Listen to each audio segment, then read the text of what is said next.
Welcome to Chitra's cooking feast. இன்றைக்கி வீடியோவில் பசங்களுக்கு ரொம்ப ஃபேவரட்டான பிரெட் சில்லி எப்படி செய்கிறதுன்னு தான் பார்க்க போகிறோம். காலையில் பிரேக்ஃபாஸ்ட்டாகவும் செய்யலாம், ஈவினிங் ஸ்கூல் விட்டு வர பசங்களுக்கு நீங்கள் இந்த ஸ்நாக்ஸ் செஞ்சு கொடுக்கலாம். இந்த பிரெட் சில்லி செய்கிறதுக்கு நம்ம எண்ணெயில் எதுவும் ஃப்ரை பண்ணாமல் ரொம்ப ஹெல்த்தியான முறையில் நான் இதில் செய்து காட்டியிருக்கேன். இந்த ரெசிபி எப்படி செய்கிறதுன்னு பார்க்கலாமா? வாங்க. ஸ்டவ் ஆன் பண்ணி தோசைக்கல் வச்சு பிரெட் டோஸ்ட் பண்ணி எடுத்துக்கலாம். 2 ஸ்பூன் அளவுக்கு எண்ணெய் சேர்த்துட்டு நல்லா ரோஸ்ட் பண்ணி எடுத்துக்கோங்க.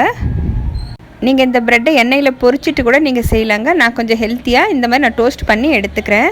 ப்ரெட் எல்லாமே டோஸ்ட் பண்ணதுக்கப்புறம் சின்ன சின்ன பீஸாக நம்ம கட் பண்ணி எடுத்துக்கலாம். இப்போ எல்லாமே ரெடியாக இருக்குது. இப்போ ஒரு பாத்திரம் வச்சுருக்கேன். இதில் 2 ஸ்பூன் அளவுக்கு எண்ணெய் சேர்த்துருக்கேன். எண்ணெய் காஞ்சதும் கடுகு, உளுந்து, கடலைப்பருப்பு, சீரகம் சேர்த்துருக்கேன். இது கொஞ்சம் ஃப்ரை ஆனதும் நம்ம ஒரு கொத்து கருவேப்பிலை சேர்த்துட்டு 2 பச்சை மிளகாய் சேர்த்துக்கலாம்.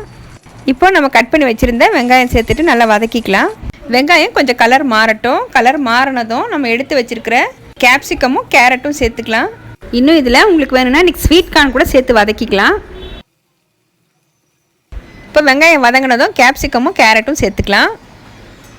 இப்போ நம்ம சேர்த்துருந்த வெஜிடபிள்ஸ் கொஞ்சம் ஃப்ரை ஆனதும் நம்ம 2 தக்காளியை அரைச்சிட்டு சேர்த்துக்கலாம்.